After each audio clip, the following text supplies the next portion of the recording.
Lynnette Hecker owns the award-winning Lovely's Vintage Emporium, and she's given us some fabulous tips on how to buy vintage. Have you got any tips for people who've never bought vintage before, what they should look out for? Well, I'd say my first tip is if you've never done it before and you're a fully grown adult, it's probably because you have a fear and you probably think you're going to look like you're going to a fancy dress party. And you probably think, I don't want to wear dead people's clothes and it's going to smell and all those other things that people who don't understand vintage think. So get rid of all of that. And if you're serious about wanting to get into vintage, just think, what is my body shape? What do I feel comfortable in? What do I feel suits me? Not what anyone else. I mean, you can be, very curvy and wear a miniskirt. I don't care. No one cares really. But what do you feel comfy in? And then go to charity shops, which there isn't much vintage in there anymore, but look for old labels. Then you'll know it's vintage.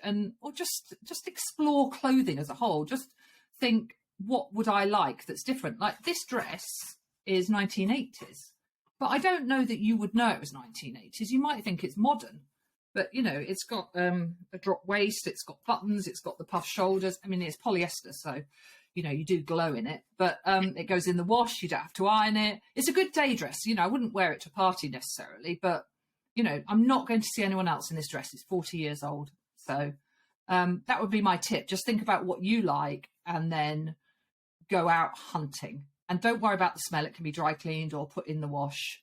And don't worry about who might have worn it before. Tell yourself that a princess wore it before, not a dead lady. I love that. And I think so much current fashion is always inspired by vintage shapes and silhouettes anyway, so you don't necessarily know whether something, like you say, is a vintage piece or whether it's a modern piece. It's purely you're the person who knows who's wearing it, but no one else would necessarily know that.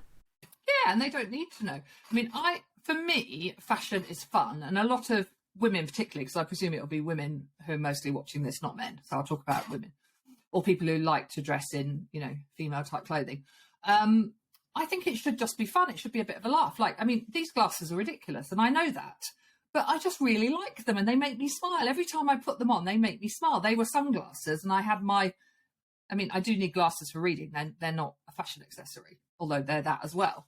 And it's just a bit of a laugh. It's like these earrings, again, they're mad, but they're fun. I mean, these are 1960s. Yeah. So this is modern, Victor and Rolf. These are 60s. This is 80s. Mix it up. This is cheap from Boots. I mean, mix and match it. It all works together because it's all about just having fun and just embracing the things that you like.